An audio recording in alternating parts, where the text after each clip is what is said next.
O cinzento familiar do céu de Londres parecia pesar sobre os ombros de Eleanor Vance, ou Ellie, como preferia, enquanto ela subia os degraus de pedra de uma imponente moradia georgiana perto de Russell Square.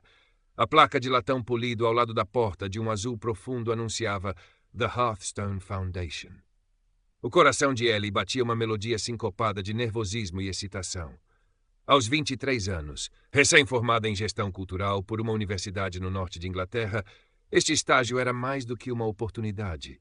Era a validação de anos de trabalho árduo, um bilhete dourado para um mundo que ela só tinha ousado sonhar da sua pequena cidade operária. Admirava profundamente o diretor da Hearthstone, Dr. Alistair Finch, um intelectual negro carismático, cujos ensaios sobre o legado da geração Windrush e a identidade negra britânica tinham sido uma revelação para ela. O interior da fundação era um contraste elegante entre o histórico e o contemporâneo. Tetos altos, molduras ornamentadas e lareiras de mármore conviviam com a arte moderna vibrante de artistas negros britânicos. O ar cheirava a livros antigos e café acabado de fazer. Ellie sentiu-se pequena e um pouco deslocada com as suas botas práticas e o casaco comprado em saldo, mas a sua determinação era uma armadura invisível. A primeira reunião de equipa foi numa sala de conferências com painéis de carvalho escuro, dominada por uma longa mesa polida. Dr. Finch presidia, a sua presença magnética. Era um homem nos seus finais dos 40, alto, com uma barba impecavelmente aparada e óculos de aro fino que lhe conferiam um ar acadêmico. Vestia um fato de corte perfeito, com um lenço de seda colorido a espreitar do bolso do casaco, um toque de individualidade sofisticada. Ele falou com eloquência sobre a missão da Fundação, sobre amplificar as vozes subrepresentadas e desafiar as narrativas hegemônicas. Ellie bebeu cada palavra. Quando chegou a vez de os novos estagiários se apresentarem e partilharem ideias iniciais, Ellie, com um entusiasmo que mal conseguia conter, sugeriu uma iniciativa para tornar os arquivos da Fundação mais acessíveis online. Talvez através de uma plataforma interativa com escolas em áreas carenciadas. Poderíamos usar códigos QR nas exposições para ligar a conteúdos mais aprofundados, entrevistas com artistas, material educativo. Dr. Finch sorriu. Um sorriso que não alcançou seus olhos penetrantes. Eleanor, querida, disse ele, a sua voz suave, quase paternal, mas com um subentendido cortante. Agradeço o seu entusiasmo, mas aqui na Hearthstone valorizamos a profundidade do envolvimento, a curadoria cuidadosa da experiência. Essas soluções tecnológicas, embora bem-intencionadas, podem por vezes diluir a essência, não acha? Um tanto superficial, talvez? Precisamos de mais rigor intelectual, menos populismo digital. Ele dirigiu um olhar cúmplice a Samuel Okoro, outro estagiário negro e londrino que desviou o olhar desconfortável. Samuel, por outro lado, mencionou algo sobre explorar as narrativas orais dos primeiros imigrantes jamaicanos em Brixton. Isso sim, tem substância, ressonância. Ellie sentiu o sangue subir-lhe ao rosto. A humilhação foi como um pequeno choque elétrico. Tentou gaguejar uma defesa, mas Dr. Finch já tinha passado ao próximo ponto da agenda, deixando-a remoer a sua confusão e uma crescente sensação de inadequação. Seria ela realmente tão ingênua? As semanas seguintes estabeleceram um padrão subtil, mas corrosivo. Dr. Finch parecia ter um radar para as inseguranças de Ellie. As suas críticas ao trabalho dela eram sempre vagas, entregues em privado ou em pequenos grupos onde ela não tinha como se defender adequadamente. Eleanor, este relatório falta-lhe uma certa nuance.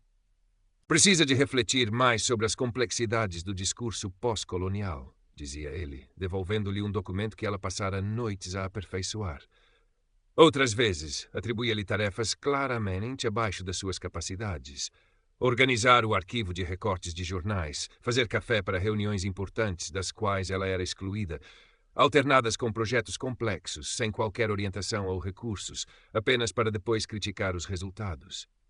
Os comentários sobre a sua origem ou o seu sotaque do norte eram disfarçados de observações culturais. Ah, essa sua abordagem tão direta, Eleanor. Aqui em Londres, especialmente no nosso meio, a comunicação é um bailado mais subtil.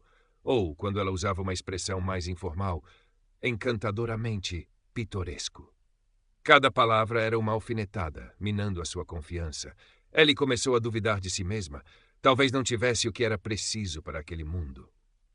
Trabalhava até tarde, relia cada e-mail 20 vezes antes de o enviar, tentava antecipar as críticas de Dr. Finch, mas parecia que nada do que fazia era suficiente. O seu entusiasmo inicial definhava, substituído por uma ansiedade constante. Ela notou que os outros funcionários, especialmente os mais jovens, como Samuel, mantinham uma distância cautelosa.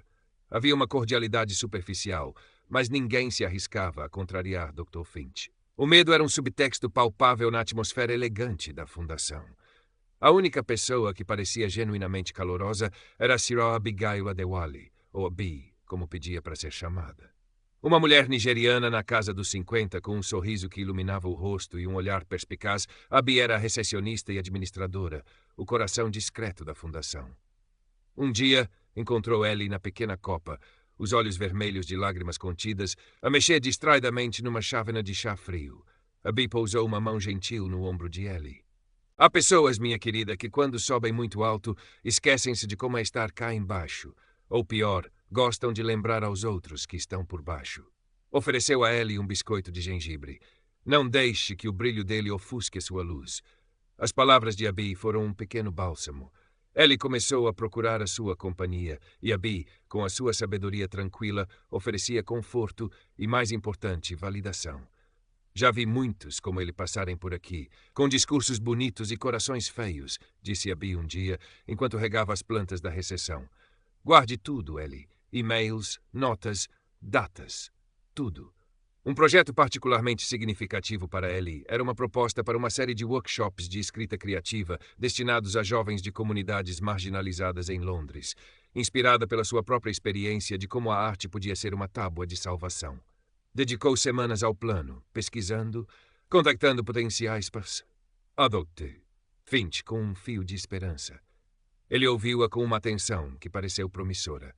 2 semanas depois, num evento da Fundação, Dr. Finch anunciou com grande pompa um novo e arrojado programa de alcance comunitário, descrevendo, ponto por ponto, o projeto de Ellie.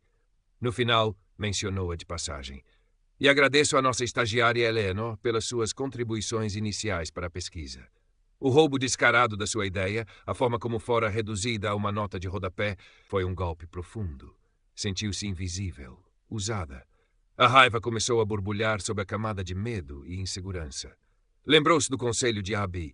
Começou a guardar cópias de e-mails com instruções contraditórias, a anotar datas, horários e palavras exatas dos comentários abusivos de Dr. Finch. O seu telemóvel tornou-se o seu diário secreto.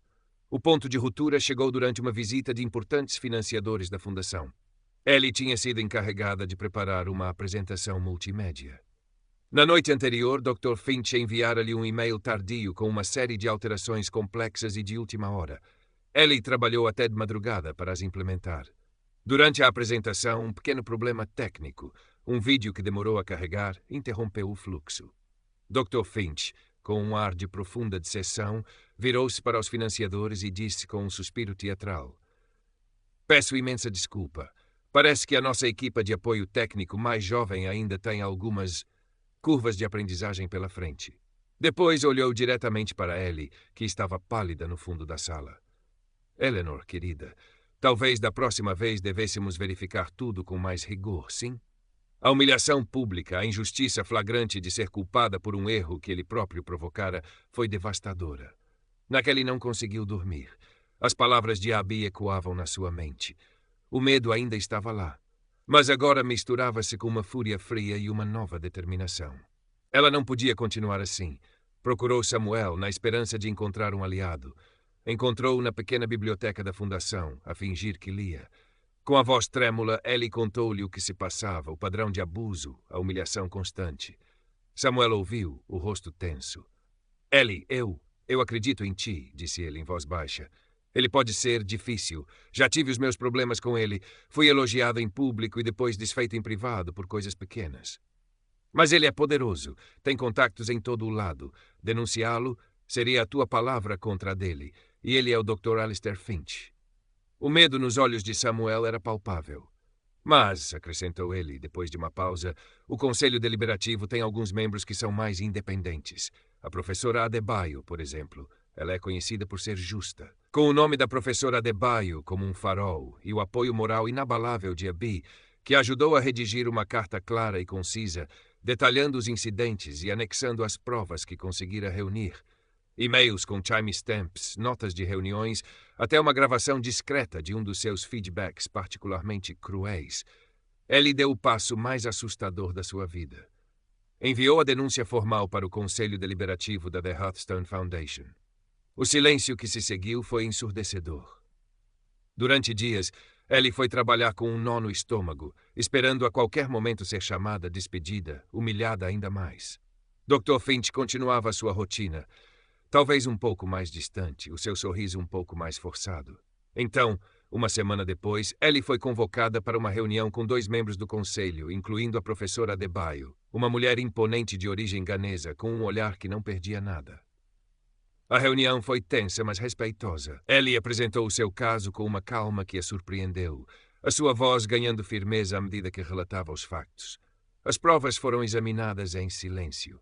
Quando Dr. Finch foi confrontado pelo conselho, a sua reação foi uma mistura de indignação teatral e condescendência calculada. Negou veementemente todas as acusações. Pintou-se como vítima de uma estagiária ambiciosa e talvez um pouco instável, cujas expectativas irrealistas não tinham sido correspondidas. Insinuou que Ellie, talvez por falta de entendimento das dinâmicas culturais complexas, tinha interpretado mal a sua liderança exigente, mas sempre focada na excelência que a nossa comunidade merece. Chegou a sugerir, subtilmente, que questionar a sua integridade como líder negro de uma instituição tão vital era em si problemático, uma forma de minar o progresso que tanto lutamos para alcançar. Usou todo o seu carisma, a sua reputação, a sua rede de contactos, para se defender e desacreditar Ellie. O Conselho Deliberativo, apanhado entre a gravidade das acusações e o medo de um escândalo que poderia manchar a reputação da Fundação, decidiu instaurar uma comissão de inquérito interna. A atmosfera na Hearthstone tornou-se irrespirável. Os corredores sussurravam. Ellie sentia os olhares sobre si, uma mistura de curiosidade, pena e, por parte de alguns, hostilidade velada, leais a Dr. Finch. A investigação foi um processo lento e angustiante. Ellie depôs novamente, desta vez perante a comissão completa. Dr. Finch usou todas as táticas ao seu dispor para intimidar potenciais testemunhas, convocando reuniões urgentes, lembrando a todos da importância da lealdade institucional. O momento decisivo veio de onde menos se esperava. Abby Adewale, a recepcionista, pediu para ser ouvida pela comissão. Com uma dignidade tranquila e uma coragem que encheu a sala de respeito, Abby, que vira tantos diretores e estagiários passarem ao longo dos seus 15 anos na fundação, testemunhou. Não sobre Ellie especificamente, mas sobre um padrão de comportamento de Dr. Finch, o favoritismo, as humilhações subtis, a forma como ele parecia deleitar-se em diminuir aqueles que considerava inferiores ou que ousavam ter ideias próprias. Não apresentou provas documentais, apenas a sua observação atenta e a sua palavra honesta. O testemunho de Abby abriu uma brecha. Samuel Okoro, que inicialmente se recusara a envolver-se diretamente, sentiu um peso na consciência.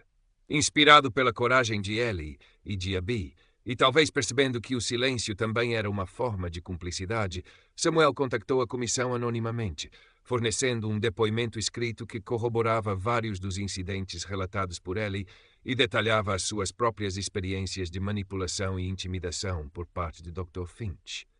Anexou alguns e-mails que, embora não fossem tão incriminatórios como os de Ellie, mostravam um padrão de comunicação dúbia e pressão indevida. O relatório da comissão de inquérito foi apresentado ao Conselho Deliberativo a portas fechadas. As evidências, embora muitas vezes circunstanciais e dependentes de testemunhos, pintavam um quadro preocupante. A palavra de Abby, uma funcionária respeitada e de longa data, e o depoimento de Samuel, mesmo que inicialmente anônimo, deram um peso considerável às alegações de Ellie. A decisão do Conselho não foi unânime, mas a maioria prevaleceu. Dr. Alistair Finch foi suspenso das suas funções com efeito imediato, enquanto se aguardava uma revisão completa da sua liderança e das práticas de gestão da Fundação. A palavra demissão ainda não fora pronunciada, mas o golpe na sua imagem era profundo. A notícia espalhou-se como um incêndio por Londres e pelo meio cultural britânico. Houve um alvoroço. Alguns defenderam Dr. Finch veementemente, acusando o Conselho de ceder a uma caça às bruxas, ou a pressões internas de elementos descontentes. Outros, que talvez tivessem sofrido em silêncio sob a sua liderança ou noutras instituições, viram um sinal de esperança. A Hearthstone Foundation, antes um farol de integridade cultural, estava agora no centro de uma tempestade. Para Ellie, o desfecho foi agridoce. Havia um alívio imenso, a sensação de que a sua voz finalmente fora ouvida. Mas também havia exaustão e uma tristeza pela forma como o seu sonho se transformara num pesadelo. A Fundação emitiu um pedido formal de desculpas a Ellie e ofereceu-lhe a possibilidade de ser efetivada no final do estágio. Ela ponderou. Parte dela queria ficar, ajudar a reconstruir, garantir que o que lhe acontecera não se repetiria. Mas outra parte, a parte que carregava as cicatrizes daquele ano, ansiava por ar fresco, por um novo começo. Meses depois, a Hearthstone Foundation tinha uma nova diretora interina, uma mulher conhecida pela sua abordagem colaborativa e pelo seu compromisso com a ética no local de trabalho. Foram implementados novos códigos de conduta, canais de denúncia anônimos e workshops obrigatórios sobre assédio moral e liderança inclusiva. O processo de cura era lento, doloroso, mas necessário. Dr. Finch acabou por renunciar